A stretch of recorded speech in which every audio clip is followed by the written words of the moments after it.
अस्सलाम वालेकुम। आज मैं सोच रही थी कि मेरी वीडियो कौन-कौन देख रहा है, क्योंकि चुप-चुपीते करके देख के चले जाते हैं, ना कोई कमेंट करते हैं और व्यूज़ तो काफ़ी ज़्यादा हैं। तो आज आप लोग कमेंट्स में मुझे अपने बारे में बताएँ और ये भी बताएँ कि आपको मेरे व्लॉग्स में कौन-सी बातें अच्छी लग रही हैं। आज हमारा फैमिली फंक्शन है तो हमने वहाँ जाना था, तो खुद तो तैयार-श्यार होना ही था, सोचा पहले गाड़ी को भी तैयार करें। गाड़ी को शावर देने के लिए मैंने शैम्पू लिया। ये मेरी बड़ी लाडली गाड़ी है, जिस तरह मेरी ज़िंदगी इसने बहुत आसान कर दी है, मुझे ये इतनी सहूलत देती है, तो फिर मैं भी इसका बहुत ख़्याल रखती हूँ। ये फ़ॉर्मूला इंसानों और चीज़ों दोनों के लिए है। अगर हमारी ज़िंदगी में कोई सहूलत हमें दे रहे हैं चीज़ें या इंसान या हमारा ख़्याल रख रहे हैं, तो फिर हमारा भी काम है कि हम उनका ख़्याल रखें। इस तरह से इंसान और चीज़ें देर पा साथ चलती हैं। गाड़ी मैंने वीकली वॉश करनी होती है, तो मेरे लिए ये पॉसिबल नहीं कि मैं इसको बाहर से वॉश करवाऊँ। तो मैंने घर में छोटी-सी सहूलत की है अपने लिए, मैंने ये कार वॉशर ले लिया है। इसके साथ इतनी अच्छी कार साफ होती है, इसका प्रेशर इतना ज़बरदस्त है कि गाड़ी की नीचे वाली साइड पे जहाँ मिट्टी जम जाती है और उसके जमने की वज़ह से ज़ंग लग जाता है, ये प्रेशर के साथ सारा साफ कर देता है। इसके टायर वगैरह बहुत आसानी होती है और पानी इतना कम यूज़ होता है। जब पाइप के साथ मैं गाड़ी धोती थी, तो घर के बाहर ऐसे पानी का छप्पड़ लगा होता था और अभी इसके साथ बहुत थोड़ा पानी गाड़ी के नीचे खड़ा होता है, बाहर तक तो जाता ही नहीं है। अभी इसका प्रेशर तो आपने खुद भी देख लिया होना कि कैसे मैट उड़ के उधर गया है। इसके साथ मैं सिर्फ गाड़ी वॉश नहीं करती, बल्कि इसके साथ सोलर पैनल्स भी हम वॉश करते हैं और जो विंडोज़ बाहर वाली साइड से हैं, वो भी इसके साथ वॉश कर लेते हैं। हाथ यूज़ किए बगैर ही इसके साथ इतनी अच्छी क्लीनिंग होती है। गाड़ी को शैम्पू के साथ साफ करना चाहिए। मैं शैम्पू से ही इसको साफ करती हूँ, लेकिन अभी जो गाड़ी के लिए स्पेशली शैम्पू मिलता है वो मेरा खत्म हो गया था, तो फिर हम लोगों ने अपना ही शैम्पू यूज़ कर लिया। और साथ इसके लिए मैंने नरम सा टॉवल लिया जिसके साथ इसको साफ कर रही हूँ। इसको वॉश करने के लिए कभी भी स्पंज यूज़ ना करें, चाहे वो फोमी स्पंज ही क्यों ना हो, क्योंकि इसके पेंट के ऊपर छोटे-छोटे से स्क्रैच नज़र आना शुरू हो जाते हैं। अगर आपके पास छोटा टॉवल नहीं है, तो कोई भी छोटा-सा कपड़ा भी लेके आप उसके साथ भी इसको धो सकते हैं। सर्फ़ के साथ भी गाड़ी नहीं धोनी, क्योंकि जब आप सर्फ़ इस्तेमाल करेंगे तो इसके ऊपर छोटे-छोटे सफ़ेद निशान रह जाते हैं। उसको उतारने के लिए फिर हमें हाथों का इस्तेमाल करना पड़ता है। अगर आप शैम्पू से धोएँगे तो खाली पानी के साथ शैम्पू आसानी से उतर जाता है। यहाँ मेरा भी मुझे देख के बिल्कुल मेरी तरह ही गाड़ी साफ़ कर रही है। साथ-साथ मुझे देखती थी और बिल्कुल वैसे ही गाड़ी धो रही थी। तो ये अच्छी बात होती है, जैसे माएँ करती हैं वैसे ही बच्चे भी सीखते हैं। बच्चों को बिठा के स्पेशल नहीं सिखाना होता कि ये काम ऐसे करना है, ये काम करो या अपने काम खुद करो, बल्कि जैसे वो बचपन से अपनी माँओं को देखते हैं, वो खुद ब खुद साथ सीखते जाते हैं। वो देखते हैं कि हमारी माएँ सारा काम कर रही हैं या ऐसे करना है, अपनी कोई भी चीज़ है वो जगह पे रखनी है, तो बच्चे भी देख के सीख जाते हैं। मैंने भी ये सब चीज़ें अपनी अम्मी से ही सीखी हैं। जब हम बहुत छोटे थे, तो स्कूल जाते थे अम्मी के साथ, कोई हेल्पर भी नहीं थी, ना ही हम लोग हेल्प करवा सकते थे।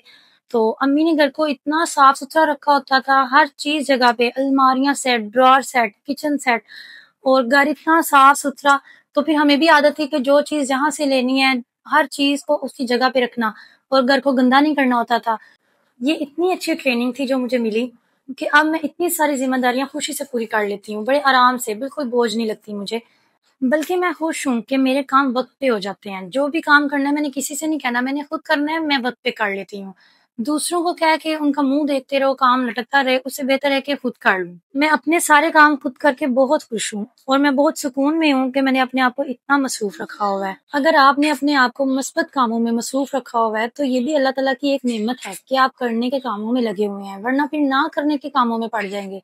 क्योंकि खाली दिमाग तो फिर शैतान का घर है। जब आप फ्री बैठे रहेंगे और दिमाग आपका खाली है, वक़्त ही वक़्त है सोचने के लिए, तो फिर खाली अच्छी सोचें तो नहीं आएँगी, फिर तो बहुत से लोगों के दिमाग में क्यूरियोसिटी का कीड़ा भी आ जाता है। बस फिर जिसके दिमाग में ये कीड़ा आ जाता है, वो फिर पॉज़िटिविटी तो सारी ख़त्म कर देता है और आपको लगा देता है दूसरों की टो में। फिर यहीं से शुरू होती है आपके ज़हनी सुकून की बर्बादी, क्योंकि फिर आपको हर वक़्त दूसरों के बारे में जानना है कि वो क्या कर रहा है, वो कहाँ जा रहा है, वो क्यों जा रहा है, उसने क्यों ऐसे कर लिया। फिर ये सारी खबरें आपको चाहिए। फिर जब ये खबरें आपको मिलना शुरू हो जाती हैं, फिर उससे भी आप बहुत ज़्यादा लूसना शुरू हो जाते हैं, क्योंकि जब आपको पता चलेगा उसने ये किया, फिर आप अपने साथ कंपैरिज़न करेंगे और अपने घर में बैठे ही आप खुद ही जलते-भुनते रहेंगे। दूसरा बंदा तो अपनी ज़िंदगी में मगन है, उसको तो पता ही नहीं कि आप उसके पीछे अपना कितना खून जला रहे हैं। फिर जब इतना खून जल जाता है, सड़-पुड़ जाते हैं, तो फिर उनके अंदर काम करने की हिम्मत भी नहीं रहती। सारे काम इनके पड़े होते हैं, घर इनके तबाह हुए होते हैं, अपनी तरफ इनकी तवज्जो ही नहीं होती कि अपने घर के हालात बेहतर करें, अपनी तरफ तवज्जो करें, बस दूसरों की फ़िक्र ऐसे लोगों को खाई जाती है। मैं ये नहीं कहती कि मसरूफ़ रहने के लिए मेरी तरह बस काम में लगे रहें। मेरी तो ये ज़िम्मेदारियाँ हैं जो मैंने पूरी करनी है, इसलिए मैं काम करती हूँ, मैं इस वज़ह से मसरूफ़ हूँ। अगर आपके पास ऐसी मसरूफ़ियत नहीं आपकी जिम्मेदारियां पूरी करने वाले आपके साथ हैं, तो इस बात पे अल्लाह का शुक्र अदा करें। अच्छे अच्छे खाने पकाएं, खुद भी खाएं, उनको भी खिलाएं। बाहर घूमें फिरें, अपने बच्चों को वक्त दें, किताबें पढ़ लें। किताबें पढ़ने का शौक नहीं तो फिर टीवी देख लें, लेकिन मसरूफ कर लें अपने आप को। जिस दिन आप ये सब काम करने शुरू कर देंगे, आप देखना आपकी जिंदगी में बहुत सुकून आ जाएगा। गाड़ी बाहर से सारी वॉश करने के बाद अब मैंने अंदर से क्लीनिंग स्टार्ट की। पहले मैंने खुश्क कपड़े के साथ सारी डस्टिंग की इसकी अच्छी तरह से, फिर मैंने गीले कपड़े के साथ इसको साफ करना शुरू किया।